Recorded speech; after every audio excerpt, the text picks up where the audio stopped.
Bien-aimés dans le Seigneur, bonjour. Nous bénissons le Maître qui est aux cieux, qui est notre Père, qui est notre Créateur, qui est notre protecteur. Nous élevons son nom.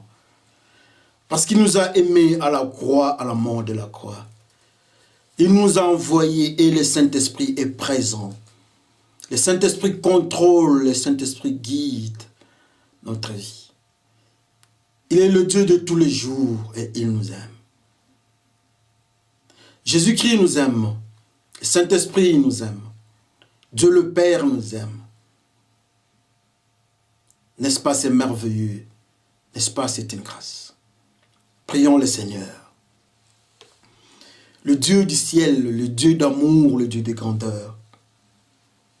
Nous venons devant de toi pour te dire merci. Pour tout ce que tu as fait. Pour tout ce que tu as dit, tu as déclaré, nous disons merci. Ce que nous allons entendre soit une parole de vie. Cette parole qui nous instruit. Et nous allons suivre et nous devons suivre ta pensée. Guide-nous, enseigne-nous dans tout ce que nous faisons. Merci pour cette parole qui est vie. Père, par le nom de Jésus-Christ, nous te glorifions. Par le même nom, nous disons tous Amen. Frères et sœurs, nous bénissons le Seigneur, notre Dieu, notre Père. N'est-ce pas, il est merveilleux d'être enfant de Dieu? Alors pour cette raison, nous allons suivre aujourd'hui la parole de Dieu dans le livre des Actes, Actes des Apôtres, au 2e chapitre, du 3e jusqu'au 4e verset. Lisons la parole de Dieu par le nom de Jésus-Christ. Alors il voit apparaître des langues comme des langues de feu. Elles se séparent et se posent sur chacun d'eux. Tous sont remplis de l'Esprit Saint et ils se mettent à parler d'autres langues. C'est l'Esprit qui leur donne de faire cela. Amen. Nous allons dans le livre de Genèse. Genèse au 11e chapitre. 11e chapitre, Genèse, à son 7e verset. Nous lisons par le nom, à son 7e verset. Nous lisons par le nom de notre Seigneur Jésus-Christ. Si nous pouvons commencer Genèse 11, au 2e chapitre et au 3e, après nous allons partir au 7e chapitre. Tellement que c'est long, nous prenons seulement des portions. Amen. Comme je dis, Genèse 11, du 2e jusqu'au 3e chapitre. Lisons par le nom de notre Seigneur Jésus-Christ. Un jour, les gens vont vers l'est. Ils trouvent une plaine au sud de la Mésopotamie et ils s'installent là. Ils se disent entre eux, allons, faisons des briques et cuisons-les au feu.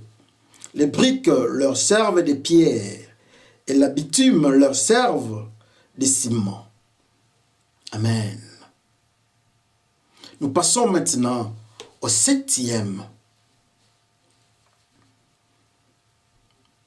Ah non, je vais mélanger leur langage. Il faut les empêcher de se comprendre entre eux. Ça, c'est Dieu qui dit. Nous intitulons notre message, notre exhortation de cette soirée encore, la nouvelle langue. Nous avons lu dans des livres, dans les Actes des Apôtres, une histoire d'un groupe d'Israélites. Ce groupe avait comme caractère le respect de la parole qui venait du Seigneur Jésus-Christ.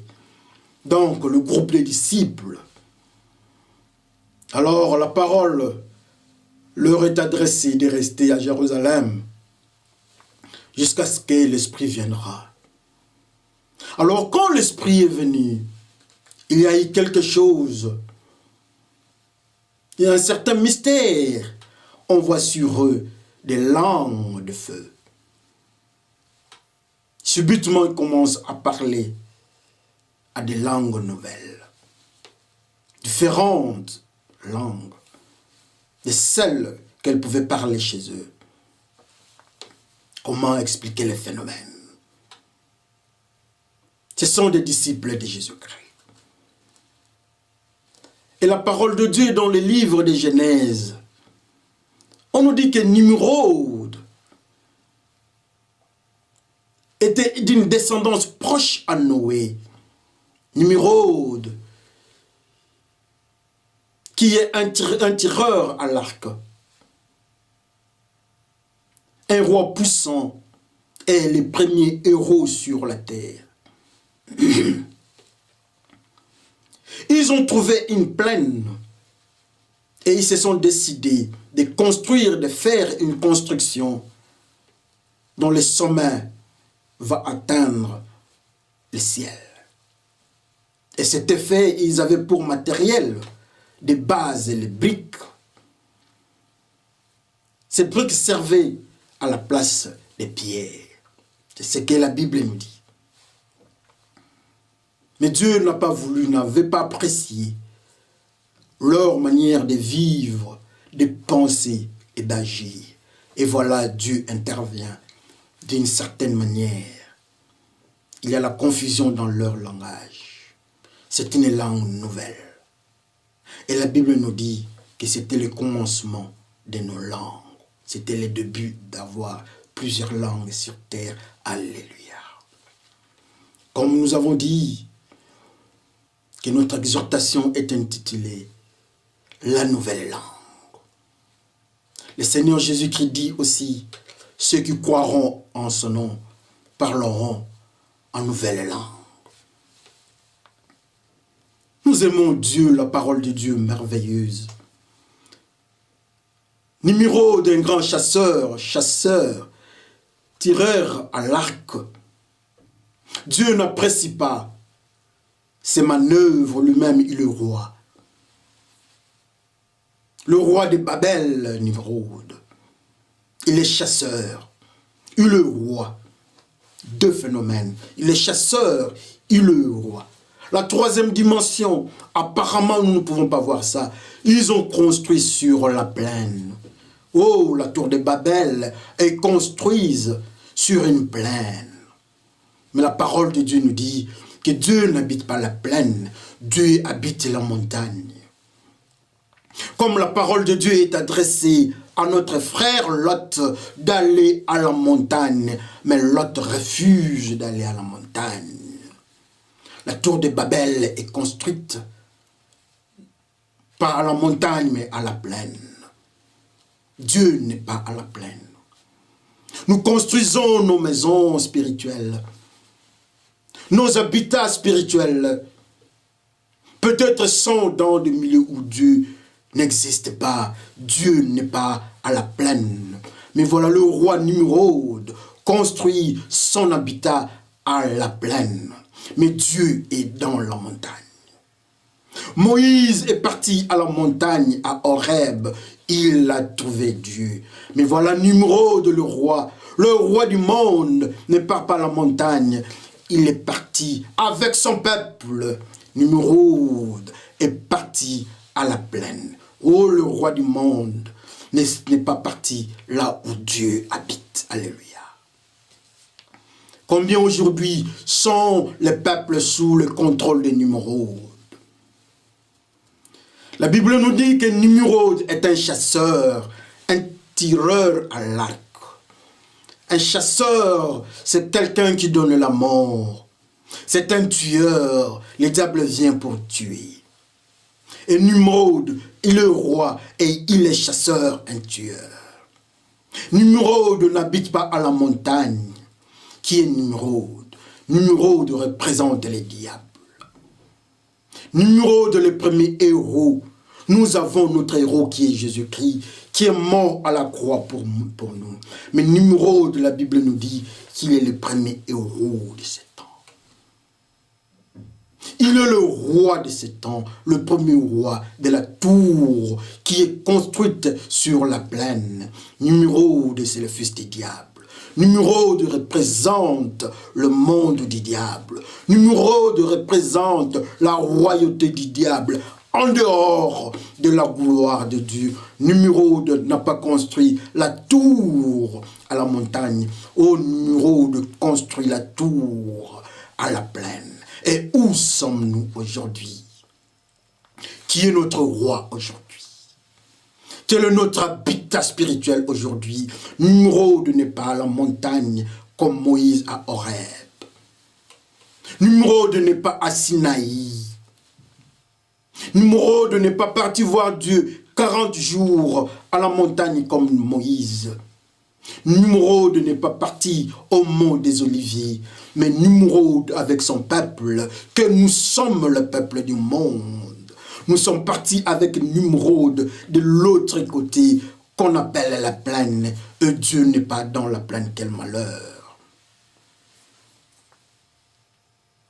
Les manœuvres de Nimrod, c'est dans nos cultures de rébellion. Nous sommes un peuple rebelle.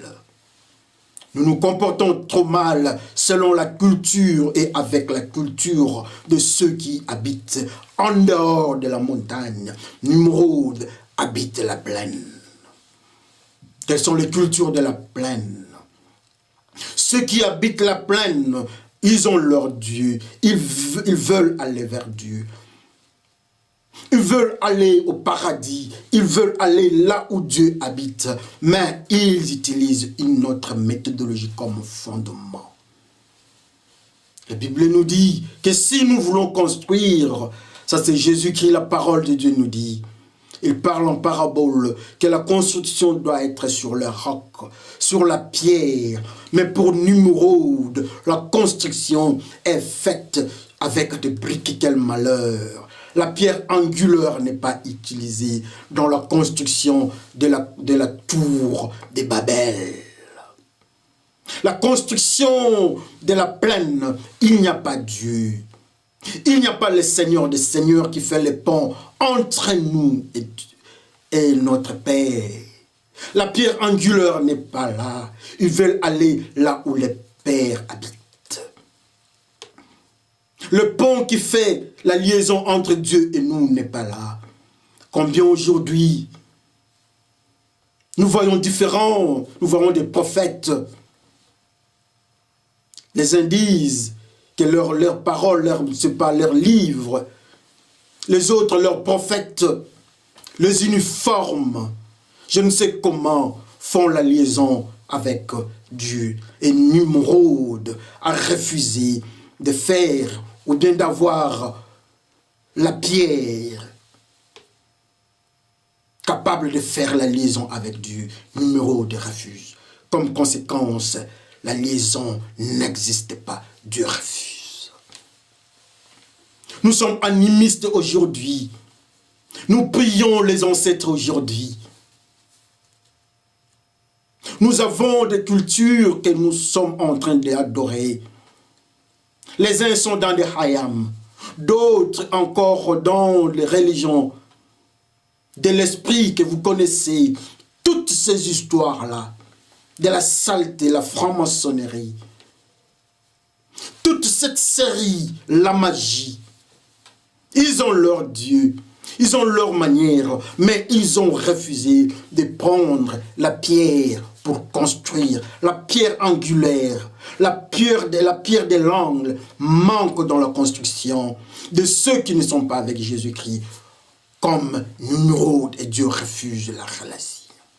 Combien aujourd'hui, dans nos familles, cultures, tribus, Jésus-Christ n'est pas là. La pierre qui fait le pont, et Dieu refuse nos cultures. La tour de Babel est détruite.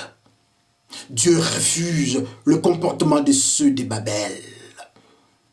Ils habitaient la plaine et Dieu n'habite pas la plaine. Toi, tu habites où? Nous nous sommes rebellés. Dieu nous dit d'aller à la montagne comme Lot. Lot refuse. Mais est-ce que toi ou bien moi, est-ce que nous avons accepté d'aller à la montagne? Moïse part à la montagne à Horeb. Dieu lui parle. À Sinaï, Dieu parle. Au mont des Oliviers, Jésus-Christ revient. Et il revient bientôt. Mais chez Nimrod, avec des briques, à la plaine, Dieu refuse. Où sommes-nous? Quel est notre habitat spirituel? Nimrod, un roi chasseur. Nimrod, un roi chasseur à l'image du diable. Le diable qui est un tueur. Et Nimrod, un chasseur, tireur à l'arc. C'est Jésus-Christ qui donne la vie. Mais Nimrod, le roi du monde, tue. Le diable vient pour tuer à l'image de Nimrod. Alors qui est ton roi? Regardez là où tu habites spirituellement. Tu seras situé à la plaine. Alors c'est Nimrod ton roi. La manière dont tu vis situé à la montagne, c'est Jésus-Christ qui est ton roi. Nimrod ne peut pas atteindre Dieu à cause du manque de la pierre. Oh, Nimrod utilise des briques pour la construction de Babel. Et Dieu ferme la porte. Quel malheur! Le roi du monde semble nous amener vers Dieu. Le roi du monde, avec les cultures du monde, nous disent que nous irons vers Dieu. Mais Dieu refuse ceux de Babel. Est-ce que Dieu peut accepter le nôtre? J'ai peur. Dieu refuse comme conséquence. Nimrod avec son peuple parle une nouvelle langue. Nimrod spirituellement parlant, Dieu est en colère. Et il y a la confusion. Nimrod avec son peuple parle à des nouvelles langues que personne ne pouvait comprendre. La langue due à leur comportement. Le manque de la pierre, ils ont utilisé un semblant, ce sont des briques. La mauvaise construction, il y a des briques. Il n'y a pas de pierre, la pierre angulaire manque à la construction des Nimrod avec son peuple. Et Dieu ferme. Dieu ferme, il parle à une nouvelle langue, Dieu est en colère. Est-ce que Dieu est content de notre comportement? Nous qui habitons la plaine. La plaine, c'est là où le diable fait son travail. Là où le roi Nimrod habite. Dieu n'habite pas la plaine, Dieu habite la montagne. Ça fait la joie de construire à la plaine. On est en train de voir la vallée, c'est joli, on est en train de construire. Mais on leur dit d'aller à la montagne, il dit, non, nous n'irons pas à la montagne, c'est à la vallée, c'est à la plaine, nous devons construire, quel malheur. Et Dieu dit, non, c'est un peuple rebelle. Ils ont leur pensée à eux. Ce n'est pas ma parole, moi, Dieu, c'est Dieu qui dit ça. Mais ça vient de eux-mêmes. Ça vient d'eux-mêmes, ces comportements, cette philosophie de faire Dieu selon eux, sans Jésus-Christ comme Nimrod, sans Jésus-Christ, sans la pierre, comme la base de Nimrod, à la plaine, à la vallée, et Dieu n'est pas là. Dieu est en colère pour tous ceux qui habitent la tour de Babel. Dieu est en colère pour tous ceux qui habitent, qui sont sous le contrôle de Nimrod. Et Dieu est en colère pour tous ceux qui sont sous le contrôle du tueur. Le diable est un tueur. Et Dieu n'est pas content de ceux qui sont sous ton contrôle, sous son contrôle, le diable. Dieu est en colère. Il parle une nouvelle langue. Quel type de langue ils sont en train de parler? La langue de la colère de Dieu. Comme nous avons intitulé notre message, la nouvelle langue. Maintenant, cette nouvelle langue, c'est à la tour de Babel. Alléluia. C'est de Jérusalem, à la maison de Dieu, Jérusalem. Le peuple de Dieu est en train de vaquer à ses occupations. Il y a un groupe dans le peuple de Dieu, appelé disciples de Jésus-Christ. Appelez ceux qui ont pour soubassement la pierre des langues. Ils prient, ils invoquent Dieu et voilà le feu descend. Le feu descend sur eux, ils parlent à de nouvelles langues. Je suis surpris, j'ai peur. Voilà encore ceux qui sont en Jésus-Christ parlent à une nouvelle ou bien à de nouvelles langues, comme ceux, je m'excuse, comme ceux de la tour de Babel. À Jérusalem, il y a deux nouvelles langues.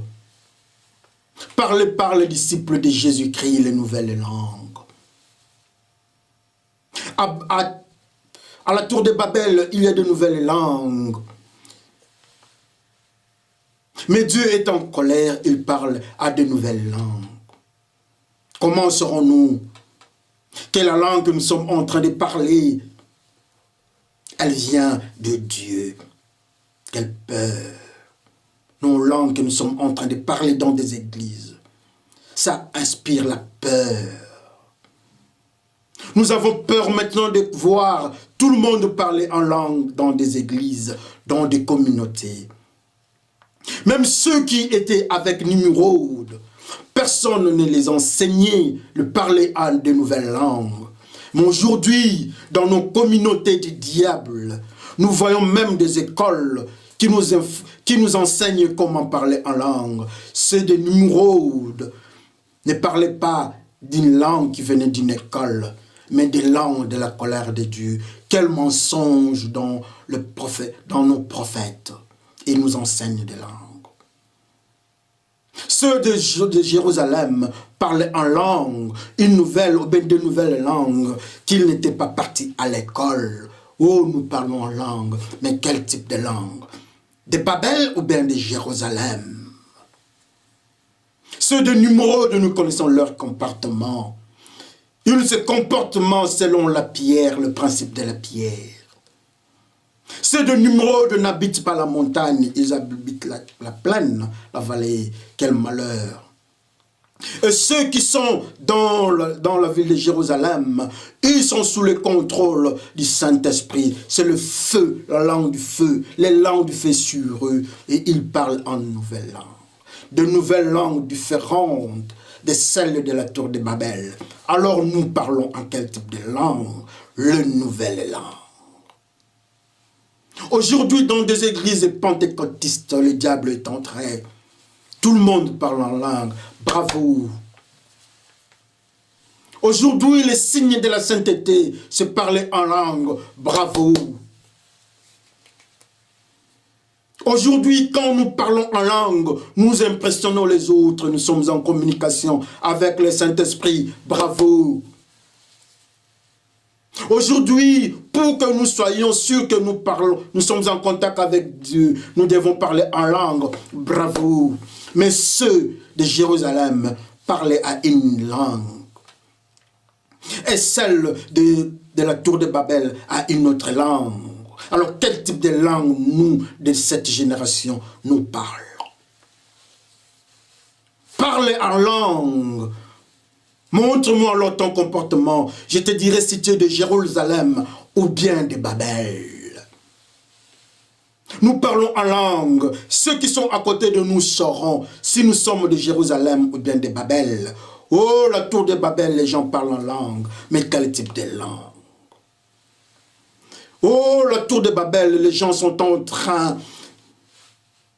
Ils veulent partir vers Dieu. Les gens sont en train de se comporter selon la pensée de leur roi Nimrod. Les gens de la tour de Babel n'ont pas pour soubassement la pierre angulaire. Ce sont des briques. C'est de la fausseté. C'est une copie. Ce n'est pas l'originalité. C'est la tour de Babel, la fausse langue, la langue de la colère de Dieu. C'est ce que nous sommes en train d'entendre dans nos oreilles chaque jour dans nos églises. Alléluia.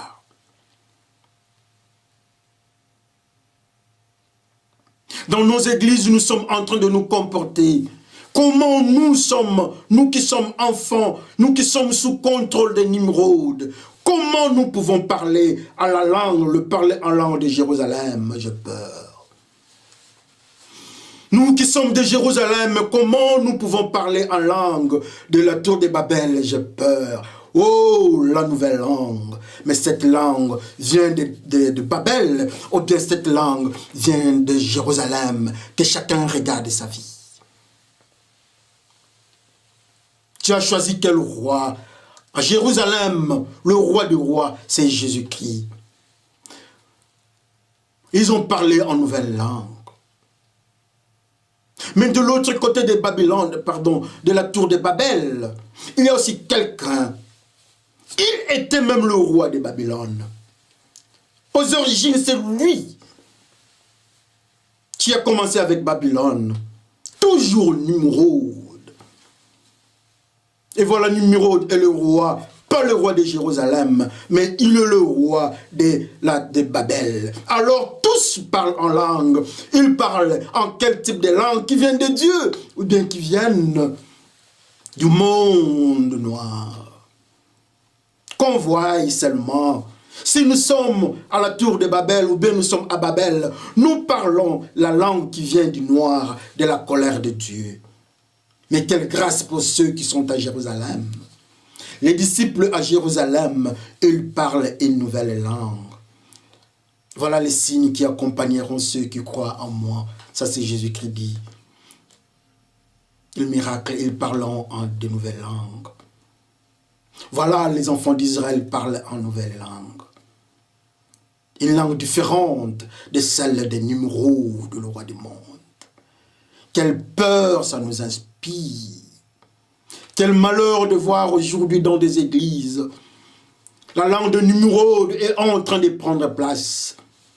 Ceux qui parlent la langue de Nimrod, la langue de la plaine des vallées, malheureusement pour eux, jamais ça sera une langue de Jérusalem, même s'ils parlaient en langue. La langue de Nimrod est une langue quand Dieu est en colère. Nous parlons à une langue, la langue de la malédiction, la langue de la tour de Babel. Ceux qui parlent en cette langue-là, ils sont dans les malheurs, dans la malédiction. Ils ont refusé Jésus-Christ. Ils ont choisi leur chemin qui n'est pas la pierre, mais des briques. Ce sont des philosophies du monde. La logique du monde, ça, ce sont des briques. Les coutumes du monde, ce sont des briques. Alors quand nous partons avec ça vers Dieu, Dieu refuse et dit, ça c'est la logique des numéros. La philosophie du monde oriental, occidental, la philosophie du monde africaine, la philosophie du monde américaine et autres. Toutes ces philosophies-là, ça c'est Nimrod. Quel malheur. C'est la pensée de Nimrod de Babel. Mais il parle en langue. Le pasteur de Nimrod parle en langue. Le diacre ancien de Nimrod, ceux qui sont sous la royauté de Nimrod, ils parlent en langue. Oui, ils parlent en langue, mais quel type de langue? La langue de la colère de Dieu. Oh, c'est de Nimrod qui parlent en langue, la nouvelle langue. Ceux qui sont dans les adultères parlent en langue. Et nous impressionnons dans des églises, ils parlent en langue. Des pasteurs adultères parlent en langue. Les anciens, les diacres qui prennent, qui bouffent l'argent de l'église, de l'aumône, offrande, ils parlent en langue. Les haineux, les magiciens, ceux qui font de fausses prophéties dans des églises, ceux qui viennent avec l'hypnose dans des églises, ils parlent en langue. Oh, tout le monde parle en langue. Nous avons peur. Mais le Seigneur nous dit aujourd'hui, oui, c'est vrai, il parle en langue, mais il y a une différence entre la langue de Jérusalem et la langue de Babel. Celle de Babel est inspirée par la colère de Dieu. La langue de Babel est pour la lignée des Nimrod. Pour ceux qui sont de la lignée des chasseurs, des tueurs, comme Caïn les chasseurs. Comme Ésaü les chasseurs. Dieu repousse, Dieu a haï Ésaü les chasseurs. Nimrod les chasseurs. rejeté par Dieu. Ésaü, les chasseurs, rejetés par Dieu. Mais alors toi, tu parles en langue. Quel type de langue? Nous parlons en langue, nous chantons, nous parlons en langue. Bravo. Aujourd'hui, dans des églises, on est en train de nous impressionner en disant ceux qui sont en Jésus-Christ doivent parler en nouvelle langue. Gloire soit rendue à Dieu. Numéro aussi vient avec de nouvelles langues. Nous sommes en train de voir lire la parole de Dieu, la nouvelle langue. Le chinois en nouvelle langue. Les Asiatiques en nouvelle langue, les Africains et autres en nouvelle langue.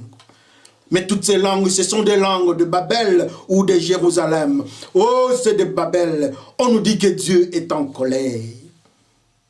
Mais ceux de Jérusalem, on nous dit qu'il y a le Saint-Esprit qui est descendu. Pas les mauvais esprits, mais le Saint-Esprit. Quelle est notre langue? La nouvelle langue. Cette nouvelle théorie qui nous fait trembler dans des églises pentecôtistes.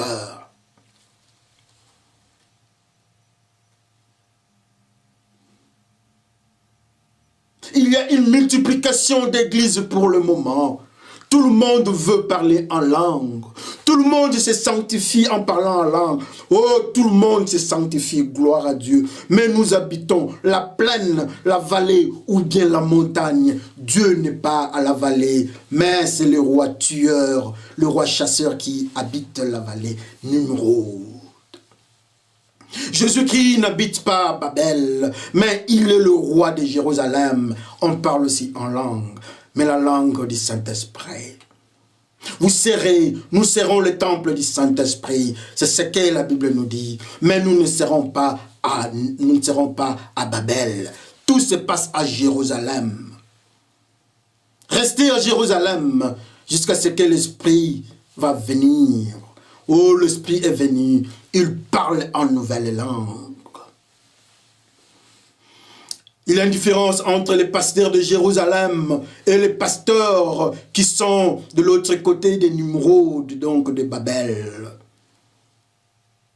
Tous veulent aller vers Dieu. Tous parlent au nom de Dieu. Mais Dieu refuse l'un pour accepter l'autre. Tous parlent en langue, à de nouvelles langues. Mais une des langues, c'est une langue de la colère de Dieu, la langue de Babel. C'est la langue là où les gens sont en train de voler dans l'idolâtrie. Là où les gens sont en train de se rebeller au-devant de Dieu. Et Dieu est en colère. Là où les gens se comportent selon la philosophie du monde. Oh, c'est Babel. Le roi, c'est Nimrod. Il parle en nouvelle langue. Il parle en nouvelle langue à Jérusalem, là où le roi est Jésus-Christ. Il parle en nouvelle langue. Voilà les signes qui accompagneront ceux qui croiront en mon nom. Il parle en nouvelle langue. Il parle en nouvelle langue ceux qui sont à Babel. Il parle en nouvelle langue ceux qui sont à Jérusalem. Alors qui appartiennent à Dieu parmi les deux? Ceux qui parlent en langue tous ensemble. Aujourd'hui, dans les églises, nous parlons en langue, tous ensemble.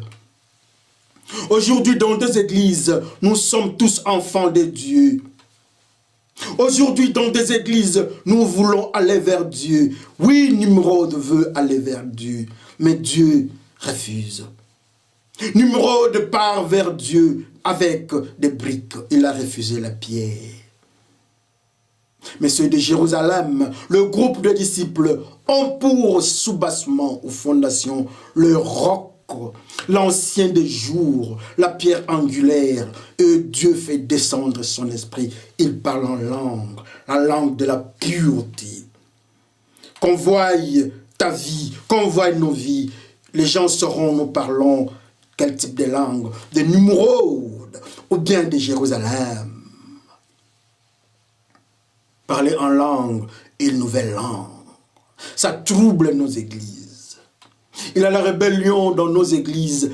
Les adultères parlent en langue. Ceux de l'autre côté de Jérusalem parlent en langue. Nous ne pouvons pas entendre. Mais nous savons voir leur comportement. Les adultères parlent en langue, ce sont des adultères. Dieu n'est pas là dans leur langue. C'est la tour de Babel. Ceux qui sont la femme de Jésus-Christ parlent en langue. C'est la langue de Jérusalem. Ce n'est pas la langue de Babel. Ils obéissent à Dieu. Ils parlent en langue. Ils ont pour soubassement aux fondations la pierre. Mais ceux de Babel ont pour soubassement les briques. Quand on se regarde, frères et sœurs, nous avons quel type de fondation? Jérusalem, c'est la pierre. De l'autre côté, à Babel, ce sont des briques. Jérusalem, le roi, est Jésus-Christ, le fils de David. Mais de l'autre côté, à Babel, le roi est Nimrod et les chasseurs. Nimrod est l'inverse de Jésus-Christ. Jésus-Christ donne la vie. Mais Nimrod, c'est un tueur, un chasseur. Alors quel est le roi que toi tu as choisi? Que tout le monde regarde sa vie. Qui est dans la lignée de Nimrod et les chasseurs? Qui est dans la lignée de Jésus-Christ, les bons bergers? Jésus-Christ, les bons bergers. Mais les chasseurs tuent. Il n'est pas un bon berger. Les bons bergers donnent la vie. Mais les chasseurs enlèvent la vie. Alors toi, qui est ton maître? Qui est le roi? Qui est le roi de ta vie? Quand on se regarde aujourd'hui, on nous dit que nous sommes enfants de Dieu. Aujourd'hui, on nous enseigne que Nimrod est le roi. Oui, Nimrod est un roi, c'est vrai. Mais c'est un roi chasseur. Et il n'y a pas de lien, il n'y a pas de connexion entre le roi chasseur et l'autre côté de Dieu. Il y a une barrière. Mais Jésus-Christ est le véritable roi. Parce que ceux qui ont pris pour soubassement la pierre, ils ont vu le ciel s'ouvrir. Jacob a mis la tête sur la pierre, le ciel s'ouvre.